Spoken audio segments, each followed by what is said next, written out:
Hola, muy buenas tardes, bienvenidos al sofá de Dayo. No se llama así este programa, sino que literalmente estamos en el sofá de Dayo.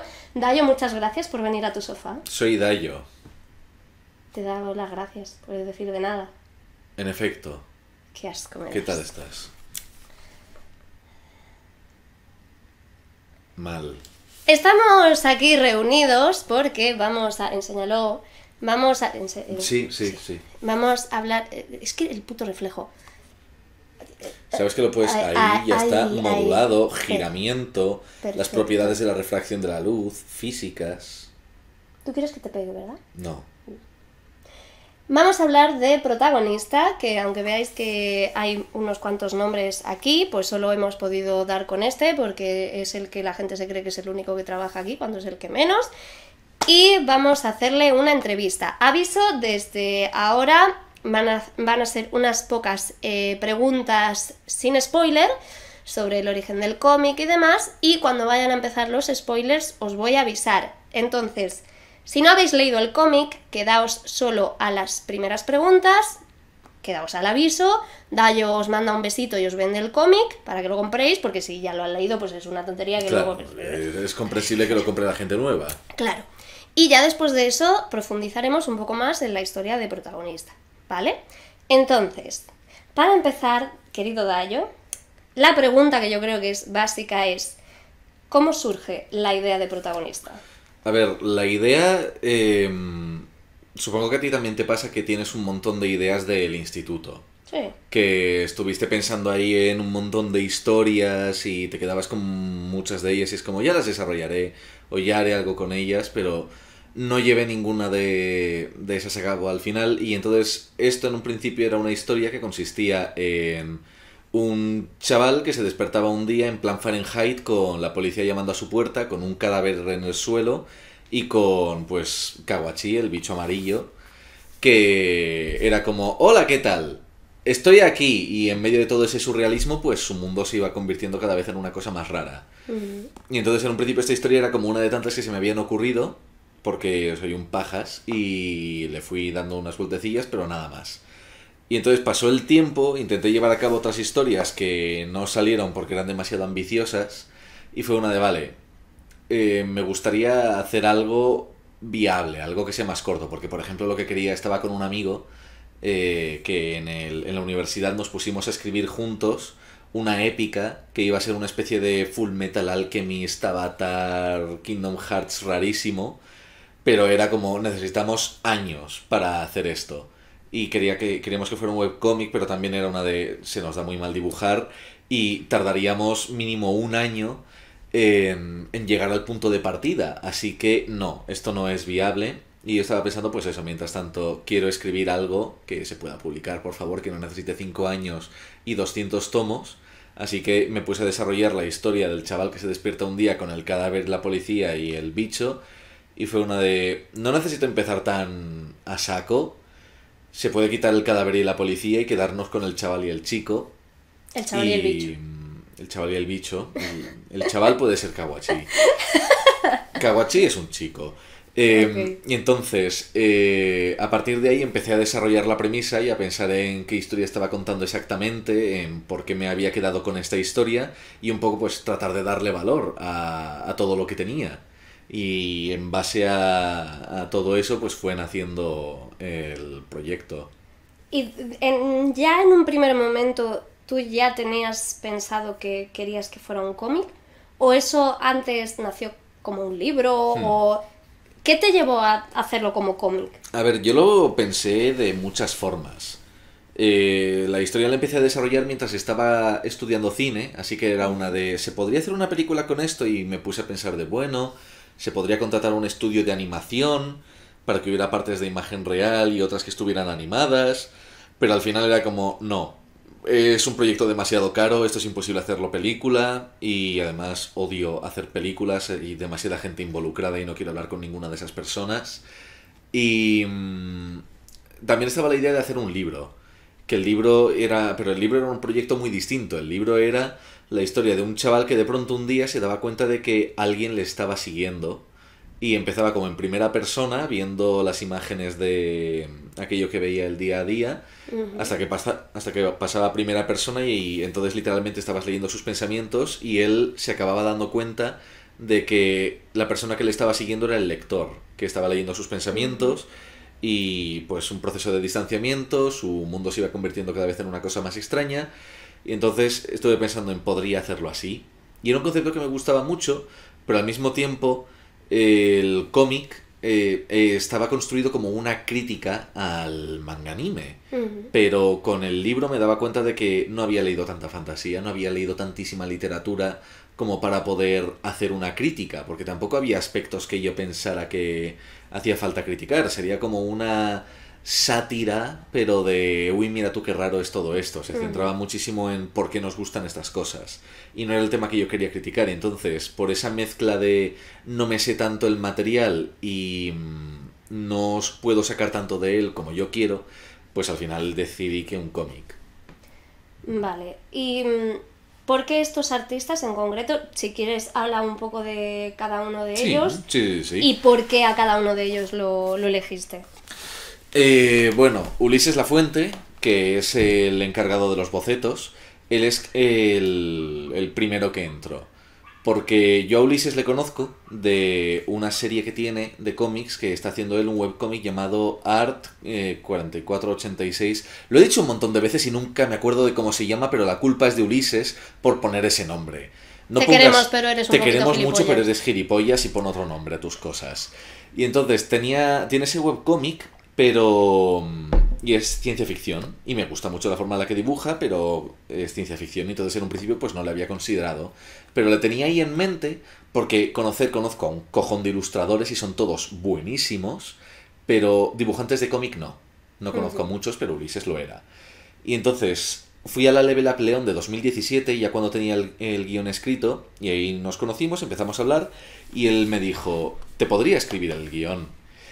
Y fue una de, bueno, por mí adelante, pero es que tú haces ciencia ficción, este material no casa con lo que tú haces. Y él me dijo, no te preocupes, se puede transmitir así, a mí me apetece la idea. Y entonces, pues ahí había una conexión. Así que Ulises se subió a bordo y empecé a pensar en qué colorista podría casar con él. Así que me puse a hacer un puñado de pruebas de color a distintos artistas que conocía. Y al final cayó Andrés Garrido, que me gusta mucho. Si habéis visto mis vídeos, si habéis visto un vídeo sobre las bandas sonoras, le conoceréis de ahí. Yo salgo en ese. ¿En el de las bandas sonoras? ¿Sí? No, en el de la música. En el de... ¿Es ese? El de las bandas sonoras. En el que te vas a suicidar. Ah, y te sí, digo, sí, al Dayo, principio. espera. Sí. Pues aparece ella también, pero ahí Andrés hizo unos cuantos dibujos de Jaime Altozano, Isabel Pérez Dobarro, Nus Cuevas, y entonces pues me gustaba mucho su estilo. Y fue una de, ya está, entre que la prueba de color que me ha hecho me mola y me mola el color que me puede dar él, pues Andrés. Y... el color, además, debo decir que al menos a mí me transmite muchísimo en el cómic. No, Andrés es una bestia. Andrés lo hace de putísima madre. Y entonces nos pusimos a trabajar y llegó un punto en el cual Ulises me dijo, mira, yo tengo mi trabajo fuera de esto y tengo que hacer otros cómics, porque aparte de que tiene Art 4486, también se le había ocurrido otra idea de otro cómic llamado Stage One, que lo está haciendo ahora mismo con los de Fandogamia. Y que es un proyecto pasional suyo que se le ocurrió de una piloto de coches de carreras, rollo años 70. Y Ulises está loquísimo, así que se documentó un montón, estuvo escuchando Eurobeat y Vaporwave a saco, que es lo único que sabe hacer en su vida, y sacó unos dibujazos de la hostia. Y entonces, claro, esas páginas le llevan decenas de horas cada una de ellas, porque es un maníaco, y me dijo, mira, no le puedo dedicar tanto tiempo a tu cómic. Si quieres podemos continuar, pero si seguimos así, nos vamos a verano de 2019 o 2020 como pronto. Porque el objetivo inicial era ir a diciembre. Y entonces yo ahí pensé, no, por Dios, quiero que este cómic salga deprisa, porque si no, pues Dios sabe qué puede pasar en verano de 2019-2020. Igual te has muerto. En efecto, igual he muerto. Y no ha sido el caso, sigue vivo, ha pasado desafortunadamente, el verano, pero bueno. Desafortunadamente no me he unido a la Legión de los 27, pero bueno, todavía queda un mesecillo. Queda un mes y medio. Bueno, un mes y una semana. Y entonces Ulises me dijo, si yo sigo como dibujante, yo solo tengo un ritmo de trabajo y se va a atrasar el proyecto. Así que podemos hacer dos cosas. O buscas un nuevo dibujante, o yo me veo relegado al puesto de bocetista, que los bocetos los puedo hacer deprisa y además Ulises sabe de narrativa secuencial, y te buscas a un dibujante que pase a limpio estos bocetos. Y es como, vale, de puta madre. Artistas conozco a patadas. Y entonces, en ese momento podría haber dicho como, quiero este artista, siempre he querido trabajar con él. Pero claro, a Andrés le había cogido pensando en el color de Ulises, en cómo funcionaba con él. Y si me iba a algún otro artista que tuviera un estilo, por ejemplo, mucho más realista, Andrés ahí ya no casaba nada. Y fue una de, vale, necesito a alguien que me guste cómo funciona, pero también que tenga un estilo de dibujo parecido a Ulises. Y por eso acabé con Pablo Illich, que había visto su trabajo, le tenía también apuntado en la lista, pero hasta ahora no había podido trabajar con él. Y entonces hacía como personajes muy dinámicos, muy robustos, tenía diseños de fantasía con algunos monstruos por ahí, era como, oye, yo creo que puede encajar. Y así es como se formó el equipo. ¿Te ha gustado lo que es toda la combinación final? ¿Estás tú realmente al 100% satisfecho con ese trabajo en equipo que habéis hecho? A ver, es que cuando se hace un cómic, lo que odiaba del cine es que tenía que contar con demasiada gente, porque no puedo enchufarme un cable a mi cerebro y enchufarle un cable al cerebro del director de fotografía y que él entienda qué está pasando. Y entonces, con un cómic tengo que seguir entendiendo que yo soy el que ha creado la obra y el que está poniendo el dinero en un principio y movió todo el proyecto de Berkami y tal. Soy, digamos, el productor y creador, pero también quiero que Andrés, Pablo y Ulises tengan su grado de autoría. Así que siempre voy a tener que entender que ellos aportan ese grano de arena, que no es mi perfección 100%, esto es exactamente lo que tenía en mente, pero es lo que ellos tenían en mente. Y es ese proceso de aceptar que me guste el resultado, pero que también les guste a ellos. Así que dentro de eso, pues sí, evidentemente me gusta el resultado. Sobre el formato y la decisión de hacer un solo cómic te voy a preguntar más adelante. Sí. Pero igualmente, ¿en qué momento decides la dinámica de Berkami y la autopublicación? Porque siendo Dayo, realmente hay editoriales que te podrían haber publicado. Es que conozco a otros artistas que han hecho cómics y todos cuando hablaba con ellos me contaban historias de terror sobre cómo era trabajar con ciertas editoriales y era como, hostias... De las que no diremos nombre. Exacto, puede ser cualquiera. Y era como, no quiero yo meterme ahí, no porque tenía miedo de que ejerciera mucho control y cambio si fuera una de ¿y por qué no eres tú el protagonista? O que les metieran demasiado estrés a los artistas o cualquier cosa de esas y fue una de vale. Así puedo tener yo el control sobre lo que está pasando y no sé, es como que yo muevo las cosas, también evidentemente yo gano más beneficio, pero me permitía eso, alejarme de esas historias de terror. Y decidí ir a Berkami porque Kickstarter era como demasiado general y al mundo, pero Berkami como es de cosas además, españolas... Además Kickstarter ahora ya lo cancelamos. Sí, no, después de que hayan... Kickstarter está canceladísimo, pero bastante han expulsado a 2 trabajadores que querían sindicarse, lo cual encuentro increíblemente irónico. Es como, Kickstarter, ¿os dais cuenta de qué cojones vais? No sé, Kickstarter antisindical me vuela la cabeza. Pero conté con los de Berkami también porque como eran proyectos españoles, pues imaginaba que me podrían dar un trato más cercano y en efecto, me ayudaron muchísimo, me estuvieron asistiendo de inmediato. Oye, puedes hacer esto, este proyecto ha tenido mucho éxito, te puedes fijar en lo que ellos han hecho, tal.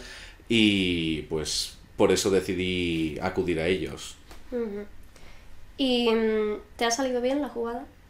Pues durante el Berkami fui muy inteligente y pensé, bueno, para incentivar a la gente a que venga, porque antes de empezar es como que puede salir o puede que no, que estoy pidiendo 20.000 euros. Sí, pero eres Dayo. Ya, pero aún así, estoy pidiendo 20.000 euros. Nunca se sabe. Este puede ser el momento en el que me tropiece y entonces estaba pensando, vale, ¿de qué forma puedo facilitar que la gente me dé 20.000 euros? Y una de ellas fue una de, vale, dentro de España ¿los envíos están pagados? Error. Error enorme. En primer lugar, en un principio era como, hey, he conseguido beneficios. Solamente necesito 20.000 euros, pero he ganado 33.000 y pico. No, el cómic me ha costado 33.000 y pico. Porque al final, entre los artistas, un abogado que pagué para firmar un contrato que al final no ha llegado a nada, y luego la impresión, que me cago en Dios. Este papel, esto es de puta madre, pero me cago en Dios lo que cuesta. Y entre eso me he gastado los 33.000 euros. Y después de pronto me llegaron los de la editorial y me dijeron, ¿sabes que tienes que pagar también los envíos? Y yo, ah. Y entonces, claro, es como, cada envío son 5 euros. Y yo, bien. Ahora multiplica esos 5 euros por 1.100 y pico personas. Masiva. Y es como... Y mis ahorros han desaparecido. Y ahora estoy en ese punto. Así que... Pero se está vendiendo bien. Sí, no, se está vendiendo bien. Y más o menos ahora ya... A partir de ahora ya empiezo a ganar beneficios. Ya he recuperado la inversión de lo que me costaron los gastos de envío. Pero me cago en Dios. Joder. Ay. Muy poco inteligente por mi parte. Como si siempre, vuelvo... David. Sí, como siempre. Para la próxima, si vuelvo a hacer otro Berkami, los gastos de envío se los pagan ellos. Lo siento mucho. Los vais a pagar. Lo siento Os muchísimo jodéis. por vosotros, de verdad. Pero me cago en Dios. Y eso es el resultado. Bueno, ya por último, para la gente que no ha leído el cómic y que no lo haya comprado, me gustaría saber realmente cuál es tu público objetivo. Tú, cuando ideaste el cómic y ahora que ya está publicado, ¿para quién crees que va? ¿Para quién va tu historia? ¿O quién crees realmente que la va a disfrutar más? Yo creo que la gente que más la puede disfrutar es la gente que esté un poco en el rango de edad, digamos, de finales de instituto hasta universidad. Yo creo que es un poco eso. La gente que, pues, digamos, la descripción sería como el público Evangelion.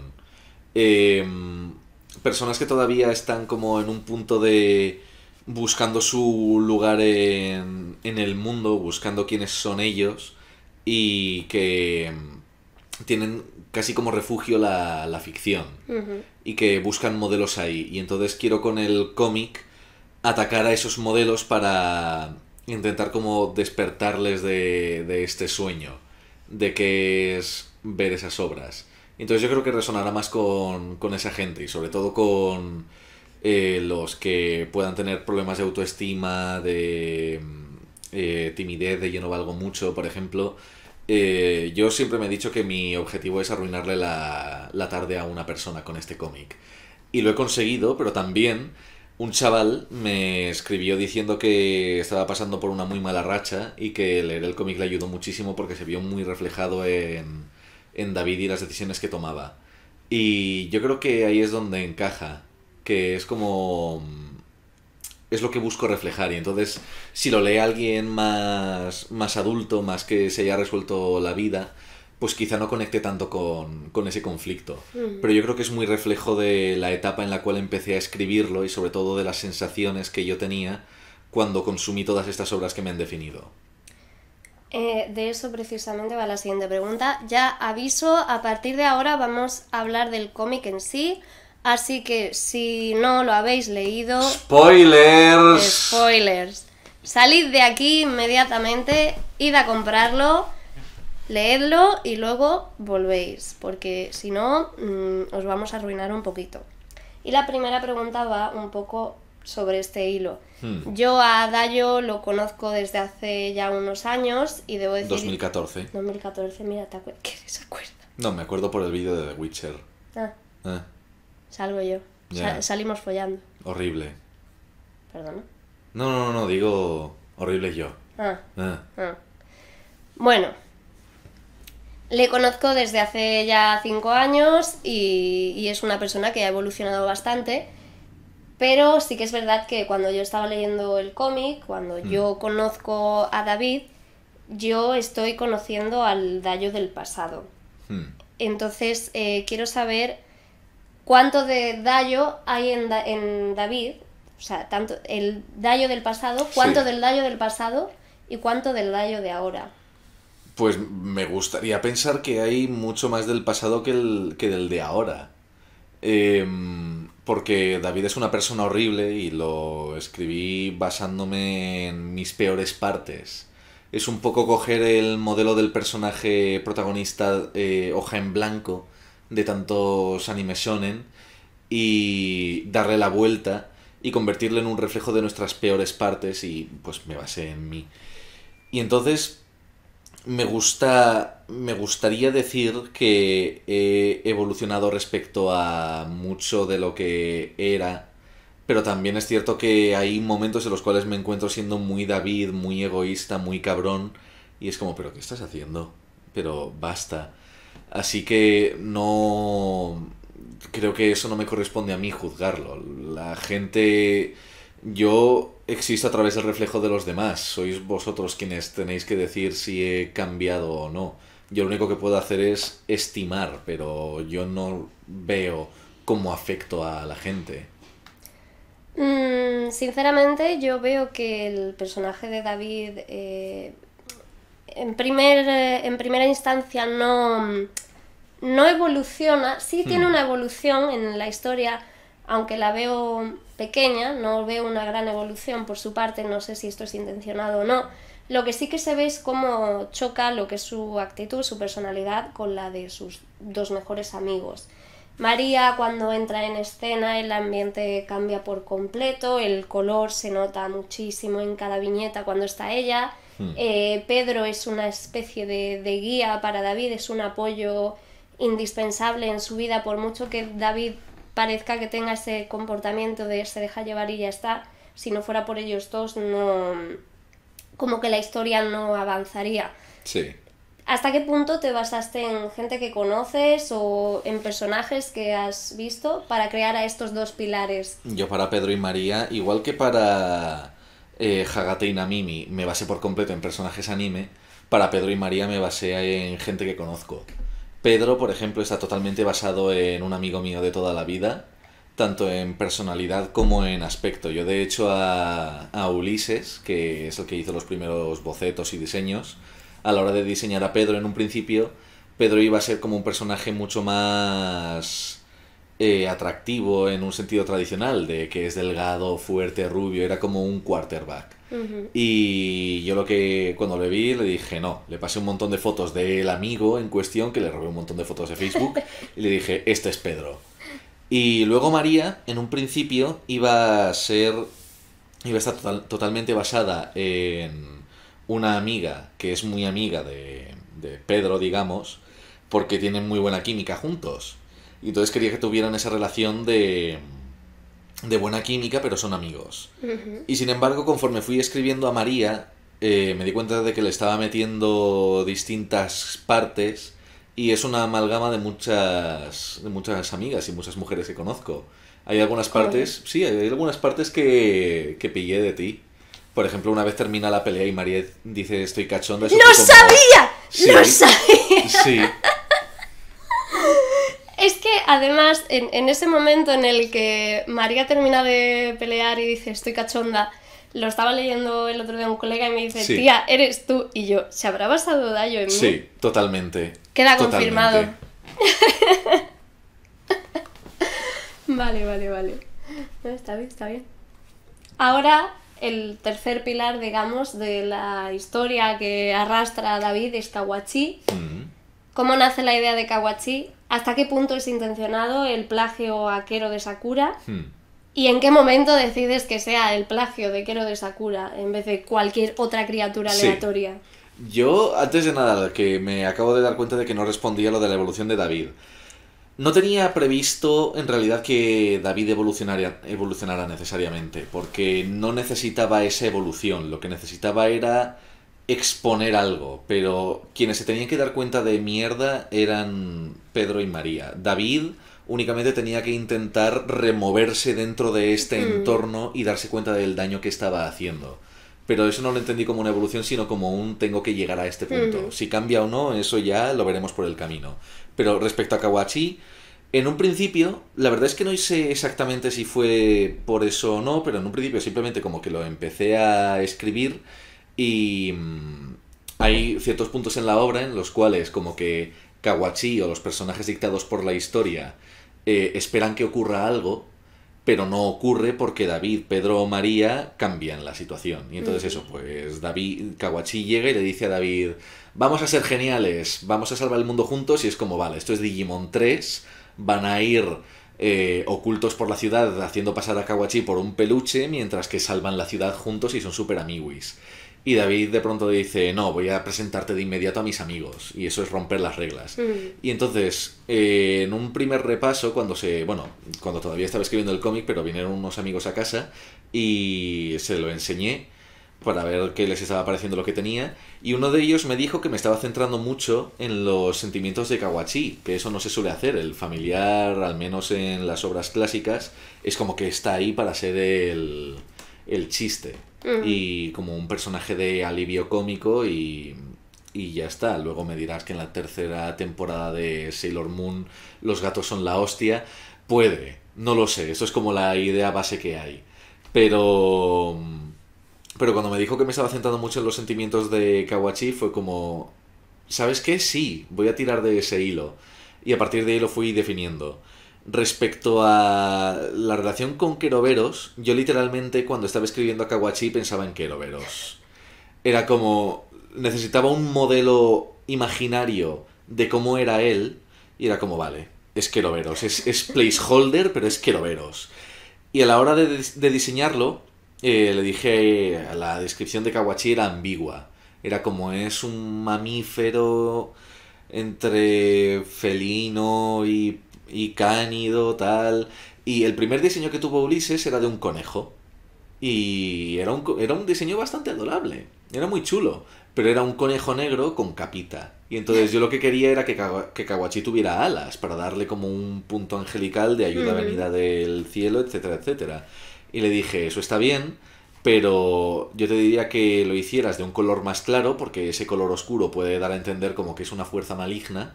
Y también acuérdate de las alitas. Y el siguiente diseño que me dio Ulises ya fue que fue más un gato con alas.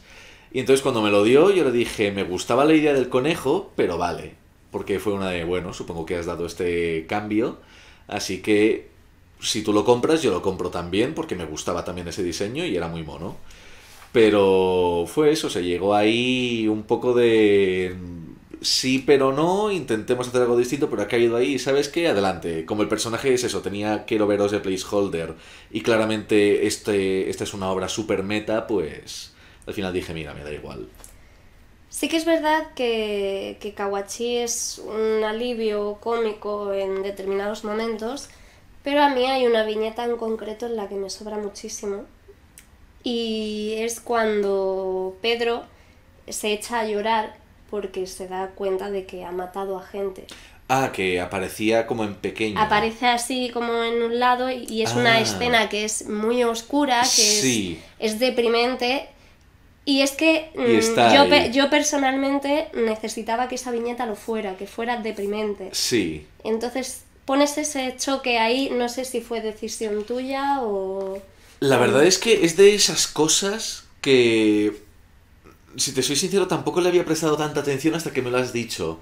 Es como que estaba tan metido en la visión de túnel que cuando me pasaban la página, yo en lo que me centraba era en si estaba bien dibujada o no. En el gesto de Pedro, en cómo estaba funcionando él, en no, tiene que ser más oscuro, tiene que ser más así. Y me basaba únicamente en eso, ¿está bien dibujado o no? Y ahora de pronto has dicho lo de que está ahí Kawachi y es como... Pues sí. ¿Puedo enseñar la viñeta? Sí, estamos en spoilers ahora mismo. Estamos en spoilers. La voy a buscar porque realmente Kawachi en todas las escenas pues rompe un poco con el color porque es un color mucho más vibrante. También originalmente, y en esto he sido súper estúpido, pero en un principio Kawachi la idea era que tuviera un estilo de dibujo súper distinto. Y de hecho estaba considerando la opción de que Kawachi lo dibujara otra persona. Y era como, contrato a un quinto artista solo para que dibuje a Kawachi. Y pensé, no, eso es demasiado dinero. Hasta que terminado el cómic, quedé con Andrés y él me dijo, ¿podría haber dibujado a Kawachi? Y fue como, no puede ser.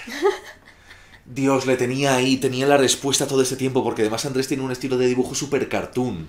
Y en cuanto me lo dijo fue, no me lo digas ahora.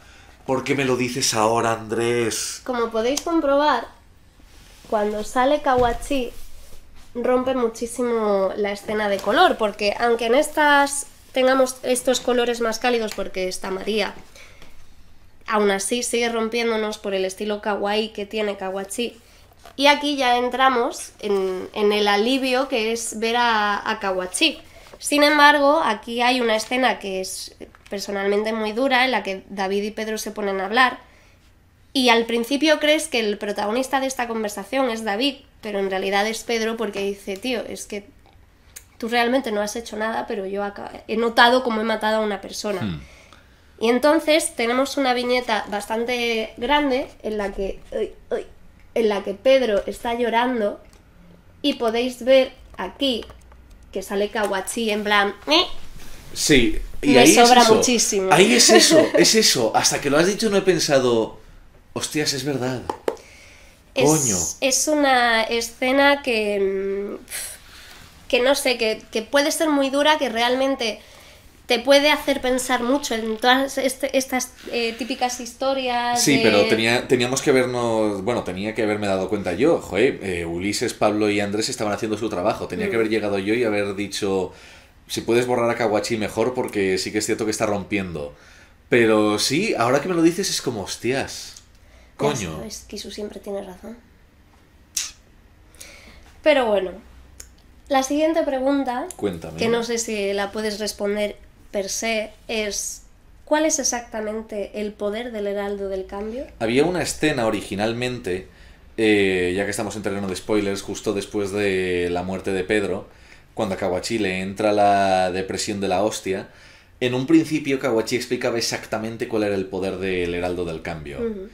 Pero cuando le pasé el guión a mi hermano, él me dijo que lo estaba explicitando demasiado, que era como, tío, nos lo estás contando en la cara, no hace falta esto. Y yo pensé, vale, voy a ser más sutil, pero me pasé siendo sutil. Y me da rabia porque mirando la posteriori es como podía haber cambiado esto con una sola frase. Simplemente añadiendo una frase se entendería exactamente cuál es el poder de David. El poder del Heraldo del Cambio es que es el protagonista. Hay una historia que va a hacer de cualquier manera que él sea el protagonista. Ese es su poder. Únicamente. Me viene perfecto para la siguiente pregunta, porque en varias escenas vemos que David está leyendo La melancolía de Haruhi Suzumiya. No sé si habéis leído Haruhi. Si no lo habéis hecho, tenéis que hacerlo. Tenéis que hacerlo, porque considero que este cómic bebe bastante de Haruhi. Y me imagino que el poder del Heraldo es precisamente más o menos lo que es Haruhi. Es una inspiración. Haruhi precisamente lo puse ahí porque me basé en eso. Y en cierto sentido es Haruhi, pero también el cómic empieza donde empieza de manera muy intencional. Porque la idea, que también esto, de nuevo, tendría que haber sido más evidente al decirlo, pero la idea es que David era una persona normal como tú y yo, hasta el mismo momento en el que llega la primera viñeta. Por eso el cómic empieza en el momento en el que empieza con Kawachi diciendo ya voy amo, porque es como se ha activado. David a partir de ahora es el Heraldo del Cambio y ya no es una persona. A partir de ahora es el protagonista de una historia. Y entonces, de manera involuntaria, igual que Haruhi, de manera involuntaria le está alterando el mundo, pero mientras que Haruhi... Pero realmente a Haruhi le apetece. Sí, pero es eso, Haruhi... sus poderes los activa sin que ella se dé cuenta, pero sus poderes la responden ante ella. Sin embargo, David no tiene ningún control sobre sus poderes. Su poder es únicamente que el mundo va a conspirar de cualquiera sea como sea para que él sea el protagonista de una historia anime. Y ya le guste a él o no, lo va a acabar siendo. Y de hecho es como que la historia en un principio... Lo iba a explicar en el material adicional, pero al final consideré que era estúpido, pero la historia da como 4 o 5 giros en los cuales es como, vas a ser este tipo de protagonista. Es eso, la historia empieza como aquí tienes a Kawachi, esto va a ser Digimon. ¿Te gusta? Y David dice, no, le presenta a mis amigos. Y en el momento en el que Kawachi dice ha cambiado, se refiere a que la dinámica de la historia acaba de cambiar por primera vez y Kawachi lo ha sentido, porque él está conectado a la historia. Sí. Y la historia mete otros tantos cambios en los cuales dice, no te gusta ser este tipo de protagonista, pues sabes que vas a ser este. Y al final la historia lo que acaba diciendo es que no quieres ser ninguno de estos protagonistas, ¿sabes cuál vas a ser? Vas a ser el protagonista roto. ¿Has visto Fate Zero? No. Bueno, pues me basé mucho en esto con Fate Zero, pero el típico protagonista anime de mirada muerta, pelo oscuro, caído, que es como que no tiene emociones porque le ocurrió algo increíblemente traumático en el pasado. Y siempre hay un capítulo explicando Una ese especie trauma. de Berserk. Claro, algo así. Pues el anime, la historia al final juzga que David va a ser ese tipo de protagonista. Y si habéis visto Fate Zero, el tío de pelo negro, no recuerdo cómo se llamaba, que también tiene una historia súper trágica y a partir de ahí es como que sus emociones desaparecen, pues me inspiré en eso. Y es como que la historia le dice, pues mira, que te jodan. Este es el protagonista que vas a acabar siendo. Mi otra opción, Sí. que bueno, igual es una idea un poco loca, pero realmente me encaja bastante con lo que es el cómic en sí, es que realmente la protagonista es María. Porque primero que cuando ella está en escena se come la escena, el color es suyo, es todo gira a su alrededor. Y luego es que Kawachi es exactamente como a ella le gusta, todo está pasando como en sus cómics, a ella le gusta todo esto y yo pensé, a ver si la Haruhi de protagonista en realidad es María en lugar de David. En un principio lo iba a ser. En una de las primeras versiones del cómic, María iba a ser Haruhi en esencia, pero con control de sus poderes, iba a ser como Dios. Y la historia terminaba con David reuniéndose con María y ella diciéndole, te he querido conceder este deseo porque quería que vieras lo que es vivir una de tus historias. Pero también parte de la gracia para mí era la idea de que María no correspondía el amor de David. Y entonces sentía que si María le hacía este regalo de cumpleaños era como una gran muestra de amor y al final era como que una mujer al servicio de un hombre y pensé, mira, no es la historia que quiero contar, así que lo que hice que María fuera una persona normal. Ahora bien, respecto a lo que tú dices, no sé si te has fijado en un detalle, pero María tiene una cicatriz en la muñeca. Aparece únicamente 2 veces en todo el cómic. Pues no lo recuerdo. Pues justo cuando María acaricia a Kawachi por primera vez, ahí se le ve. A ver,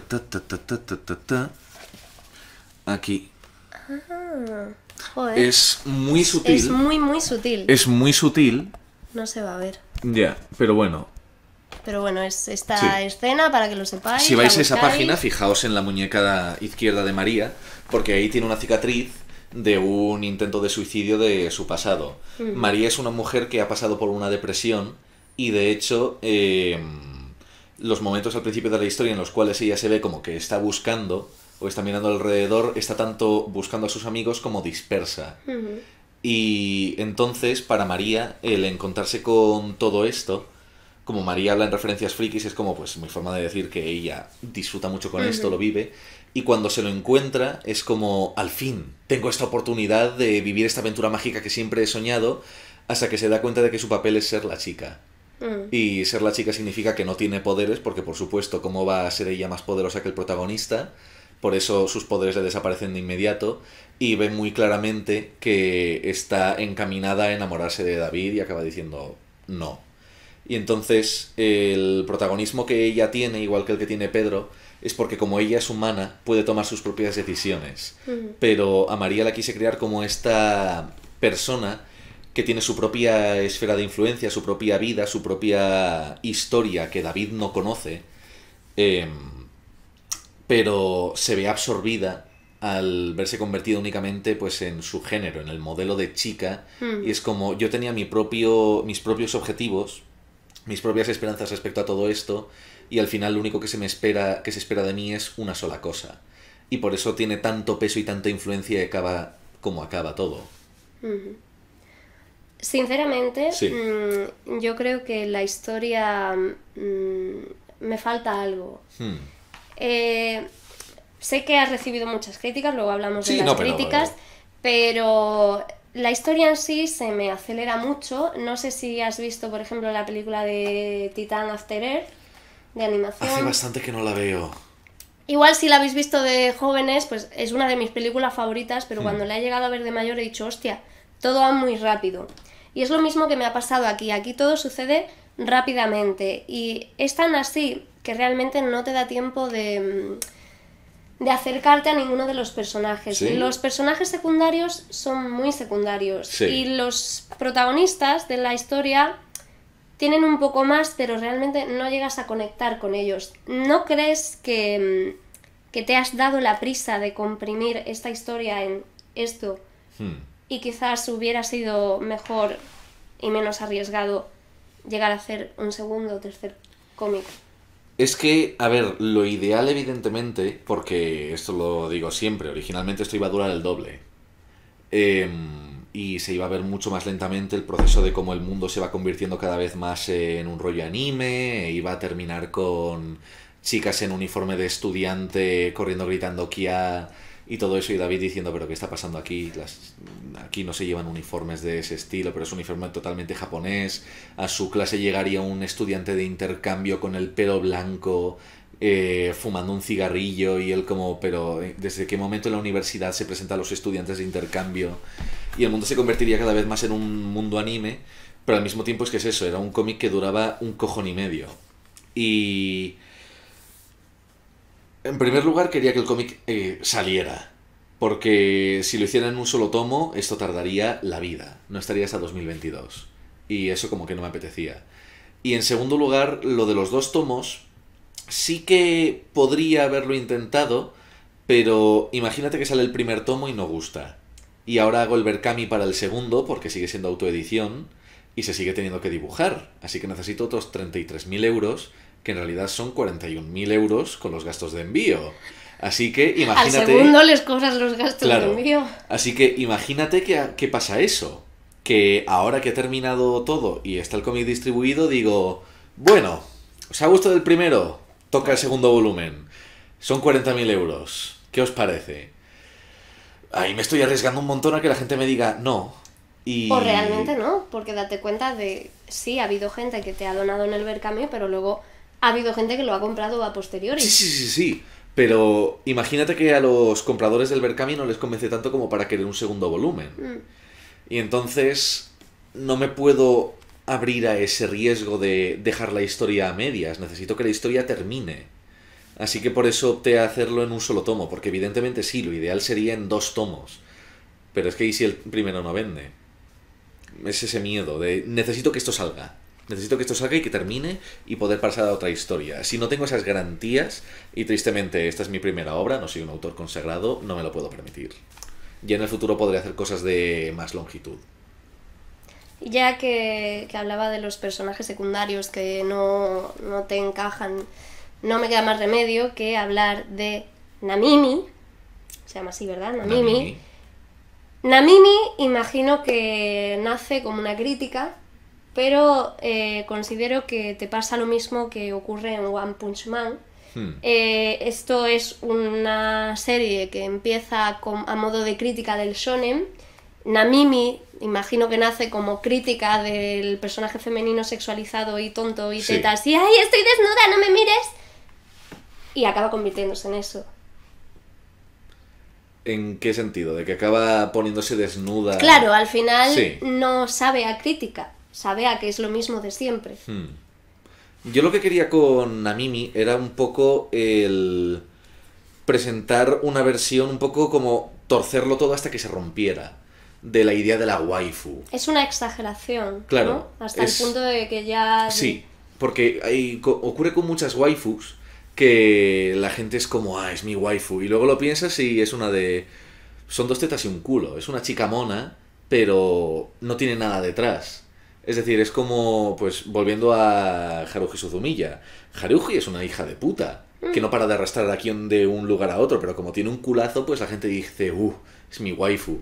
Lo mismo con Asahina, que la tía seguramente es una actriz y se está haciendo pasar por idiota, pero incluso, digamos, tomándosela at face value, como dicen los ingleses, tal y como es ella, la gente sigue diciendo, necesito protegerla, y la quiero mucho, y es mi waifu, y es como... ¿Te puedes imaginar lo que es tener una cita con Mikuru Asahina? ¿De verdad? Es decir, el polvo tiene que ser increíble, pero después, ¿qué conversación tenéis? Y con Namimi quería hacer eso. Quería hacer una mujer que no tuviera ningún valor, que lo único que fuera es 2 tetas y un culo. Y literalmente la instrucción que le di a los dibujantes es: si podéis sexualizar a Namimi, debéis sexualizarla. Porque era tomar esta idea de los panty shots y todas esas cosas y como ponérsela en la cara a la gente, de un poco como el Are You Not Entertained, de esto es lo que os gusta, ¿verdad? Esto es lo que queréis. Y por eso al principio pues está Namimi tapándose y es como la típica escena de ay, me estás viendo mientras me cambio, pero luego vuelvo a esa escena con Namimi totalmente desnuda para que se le vea lo que viene siendo el chocho y las tetas. Se le ve, se le ve. Y quería volver a esa escena un poco para reflejar ese inicio de ahora que le estás viendo hay una normalidad banal, es como, vale, la has visto, es como en cierto sentido grotesco, ahí lo tienes y no es natural del todo, está claro que está posando en ese momento para ti porque es exactamente la misma posición. Y quería devolvérselo al espectador, por eso también al final David se acuesta con Namimi, porque con tantísimos animes harem es como, ¿por qué no te la follas? ¿Por qué no te follas a la chica serpiente en Monster Musume? Pues lo que quise hacer es, vale, se la folla. ¿Y por qué se la folla? Se la folla literalmente, que además es un concepto como muy metafórico, porque David se folla a Namimi en el momento en el que entiende que no va a poder follarse a María. En el momento en el que entiende que no va a poder tener un amor real, recae en su waifu y se acuesta con ella, y lo único que obtiene de eso es un polvo. Pero luego la escena que ocurre inmediatamente después de David mirando al techo y encontrándose con Kawachi y dándose la vuelta, es el momento de, después de habérsela tirado, de decir, ¿qué he sacado de aquí? ¿Qué clase de persona soy? Y al mirar a Kawachi se ve confrontado con esta idea de ¿qué has logrado con todo esto? Esperaba más de ti. Y él se ve incapaz de confrontarlo y por eso se da la vuelta. Porque no quiere afrontar el error que acaba de cometer. Y entonces por eso quise hacer a Namimi. Lo que quería hacer era exagerar ese personaje tanto como pudiera y forzarlo tanto como pudiera. Y entonces sí es posible que al haberlo hecho al final lo que he acabado haciendo es poner a una tía en tetas y se la folla al protagonista. Pero lo que he intentado es eso, es que si te paras a pensar, la tía tiene tan poco valor y hace tan poco que es que creo que no dice una sola palabra de valor en toda la obra. Y lo que quiero es eso, que si te paras a pensar en exactamente qué está haciendo Namimi, te des cuenta de que es totalmente prescindible, inútil y artificial, por eso de me estoy tapando, no me estoy tapando. Y cuando te vuelvas a encontrar con una Namimi en el anime, seas un poco más reflexivo de, vale, así que era esto todo este tiempo. Bueno, más o menos has conseguido mi perdón. Bien, bien, menos mal. Más o menos. Pero sí que es verdad que los personajes secundarios en general se quedan muy... Sí, se quedan muy atrás, pero también la idea era que lo fueran.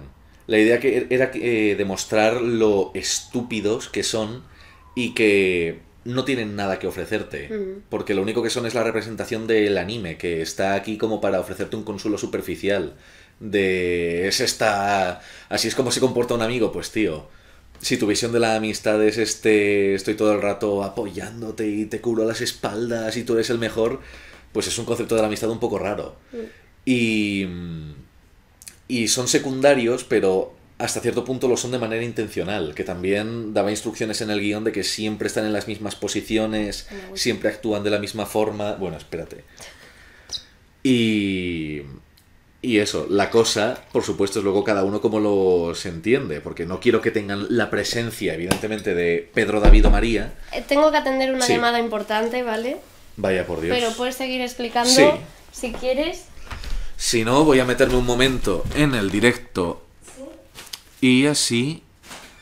Métete en el baño y cierra la puerta, si no te escuchamos. ¿Cómo estáis, chavales? ¿Cómo os encontráis? Dadme un segundín que voy a mirar qué está haciendo Kisu con su vida. Uy, 138 personitas. ¿Cómo os encontráis todos, chavaletes? Estoy ahora mismo mirando el chat. Decidme cositas. Donad dinero, cada 10 euros Dayo se quitará una prenda de ropa. Dayo eres un furro, mochuelo. Mochuelo, ¿de verdad vas a migrar tan lejos? ¿Vas a irte al stream de Kisu para restregarme en mi cara lo furra que eres tú? Cree el ladrón que son todos de su condición. Eso ha sido un eructo. He tomado... no son alitas, son como nuggets del TGV. Me generan gases, me hago viejo. Señor Dayo, yo estoy haciendo un vídeo sobre el protagonista de la depresión porque de verdad me ha tocado muchísimo. De hecho, me gustaría pedirte algo, pero ya te lo pediré si eso. Pues Albatrost, tú dirás, escríbeme al correo porque las menciones de Twitter no las miro tantísimo, pero tú escríbeme al correo y dime. 5.000 pesetas de whisky, madre mía. Entonces la moraleja es que el cómic es perjudicial para la salud.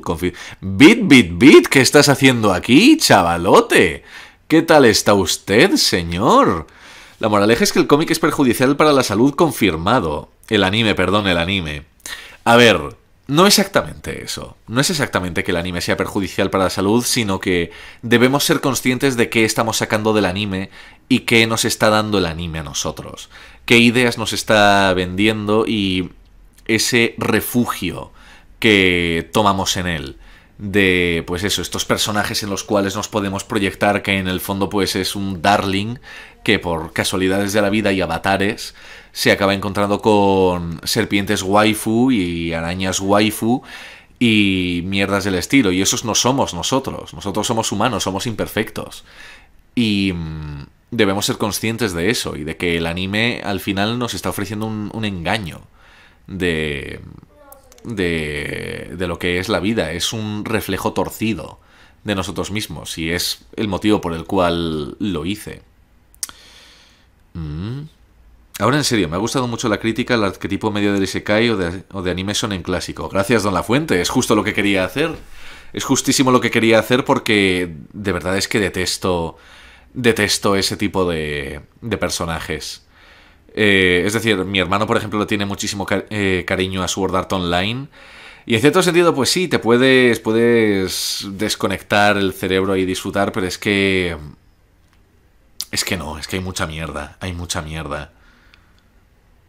Debemos ser conscientes de que vivimos en una sociedad. Sí. Al final siempre tenemos que ser conscientes de que vivimos en una sociedad. Qué duro el final. Ay. A ver. A mí me jodiste la tarde en la que lo leí. Bien. Me alegra haberlo conseguido. Erluiso dice que le jodí la tarde en la que se leyó Protagonista. Eso está bastante bien. Erluiso. Ah, a él le gusta mucho arruinar tardes. Perdón por haber tenido que coger la llamada. Luego esto lo cortaré en los YouTubes. Pero esto son cosas del directo. Era importante. Nada, se entiende. Que también voy a encender la luz porque nos estamos quedando sin ella. Total. Y ya estamos en otoñete. Anochece más pronto. ¿Qué? ¿Otoñete? Es otoño, ¿verdad? Es otoño. ¿Quieres añadir algo más de los personajes secundarios o...? Pero sí? es otoño, ¿verdad? Sí. Anochece más pronto, ¿verdad? Sí. ¿He dicho algo equivocado? ¿Otoñete? Otoñete. Me dan ganas de pegarte. Personajes secundarios. ¿Algo Personajes más que añadir? secundarios. No, en un principio nada más. Está bien así. Pues llegamos casi al final de la entrevista. Yo me he leído el cómic y tengo mi propia interpretación del final. Sí. ¿Cuál es realmente el final de Protagonista? El final es un reflejo del principio. Hay muchísimos paralelismos a lo largo de toda la obra. Y de hecho tuve que hacer 2 guiones. Uno de ellos es el guión técnico que le pasaba a los dibujantes. Y otro, bueno, que le pasaba a todo el mundo. Y luego otro que era solamente para los dibujantes, que es un guión con un montón de anotaciones diciendo esto es una referencia a tal cosa, esto es un paralelismo de tal otra cosa, etcétera, etcétera, etcétera. Y la historia empieza con David viendo un anime. Y la cámara se va alejando lentamente hasta que llegamos a David. Y el final del cómic es lo mismo. La cámara se aleja lentamente de las páginas de un cómic hasta llegar al propio lector. Y entonces, en ese ¿Y ese punto... lector somos nosotros? Exacto. ¿O es María? Es el lector. Porque no tenemos las uñas pintadas.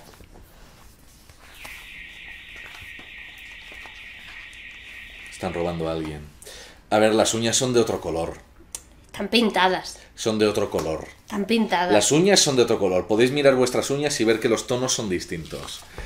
Pero no es María la lectora. Es el propio lector.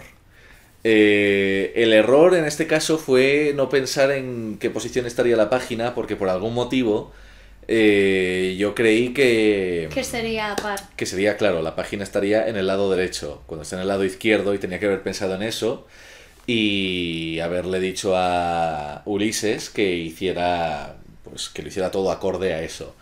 Pero es un poco igual que la historia empieza con David sumergido por completo en este mundo anime, deseando vivir en él y dándose cuenta de toda la porquería que trae con eso a través de la obra. Una vez terminada la obra, se aleja la cámara y le digo al lector, la siguiente página eres tú. ¿Qué haces ahora? Es un poco, habiendo aprendido todo esto, ¿qué aprendes? Porque además la historia termina exactamente igual que empieza. Termina con el protagonista herido en el costado en su último momento frente al gran villano que le dice patético. Patética. Exacto. ¿Y tú qué interpretación sacaste de todo esto? Pues yo saqué precisamente lo que te comentaba, que María era nuestra Haruhi y que al final ella lo que quería era una historia que dibujar. Y este es el final que ha hecho ella. En mi interpretación. Es una interpretación muy curiosa. Es una interpretación muy curiosa, pero bueno, esto Soy también... especial. No, pero también esto son cosas que pasan cuando escribes, cuando creas en general. Que lo lanzas a la gente y a partir de ahí el significado deja de ser solo tuyo. Yo un montón de veces cuando he hecho críticas he sacado mis propias conclusiones. Y evidentemente el autor puede venir y decirme, no, lo que pretendía era esto.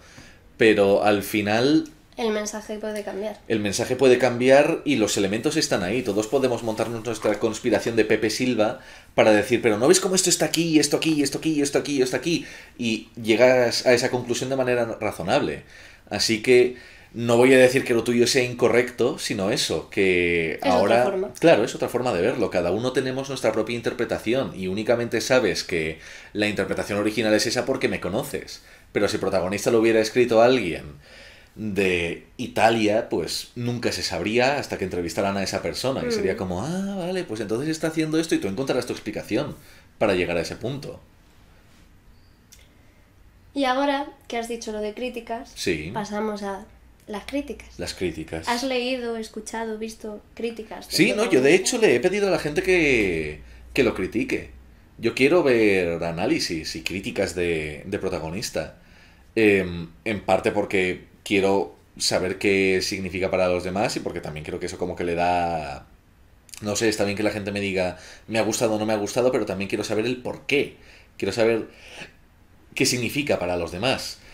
Y en general hay dos críticas que mucha gente me ha repetido, que es lo de no lo he terminado de entender, fallo mío, con una sola frase se habría podido corregir todo, pero bueno, es el primer cómic, se entiende que debo mejorar y hacer más una segunda relectura para que la gente me diga. Y la segunda, lo de que se mueve todo demasiado deprisa, que ahí también fue una de... Yo personalmente también es porque evidentemente yo soy el creador y entiendo el tiempo de esa obra de otra forma. Y aparte eres un ególatra. En efecto.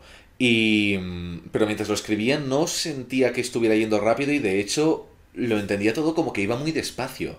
Porque daba muchos momentos de pausa a los personajes, de reflexionar, de meterse en una escena, vamos a estar en este momento un rato, pasamos al siguiente. No sentía como que fuera de un lado a otro, pero quizá también el problema aquí puede ser que al meterme en la narrativa anime nunca es de un solo tomo. La narrativa anime no existe en 158 páginas, existe en 1580. Y entonces ese puede haber sido el problema quizá, pero también puede que en general sea rápido. Van Fun Fun, por ejemplo, que el tío lee cómics en general, hizo una crítica parecida, que todo se mueve demasiado deprisa. Así que quizá incluso dentro de la narrativa de cómic tradicional, porque tampoco aquí, esto de aquí son los cómics que tengo y me he leído, pero no son tantísimos, todavía me falta un montón de recorrido. Así que, y no me he leído tantísimos one-shots como para entender cómo funciona la narrativa de un solo cómic cerrado. Así que todavía tengo que aprender ese tema de ritmos, de cómo funciona, qué es rápido, qué es lento, qué sí, qué no. Pero bueno, sobre todo es las dos grandes críticas que todo el mundo me ha dicho, que dentro de lo que cabe es medio alivio, porque mi consuelo es que al menos no es una mierda. al menos no es horrible, pero también al mismo tiempo es como, bueno, si la acción va muy deprisa, no conectas con los personajes, si no entiendes el mensaje, pues no sacas nada de eso. Así que también es un problema. Pero supongo que para ser el primer cómic es como, al menos no dicen que es una mierda. Al menos dicen me gusta pero. Dayo. ¿Qué? Es una mierda. Bien.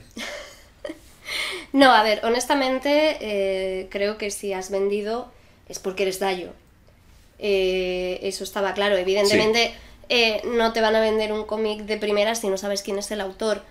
Y en tu caso, ha sido tu primera incursión en el mundo del cómic. Sí. Pero lo has vendido por quién eres. La cosa es a partir de ahora. Claro, lo que pasa es que yo, personalmente, que te quiero más que a nada en este mundo, considero que el cómic esperaba más de ti. Esperaba quizás... Sí. Porque tú eres una persona muy exigente a la hora de jugar a un videojuego, aunque se te dé fatal jugar a videojuegos en general, pero a la hora de criticar una historia es verdad que sabes analizarla. Y creo que no has sabido analizar la tuya propia. Entonces, el cómic sí me gusta, el trabajo que hay... Pero podría haber llegado más lejos. El trabajo que hay en su dibujo, en su color, me parece fascinante, pero luego la historia me parece mediocre. Entonces, como primera incursión tuya en este mundo, entiendo que has intentado adaptarte a lo que es este material, que es esto, que realmente es muy difícil saber contar una historia corta en un cómic.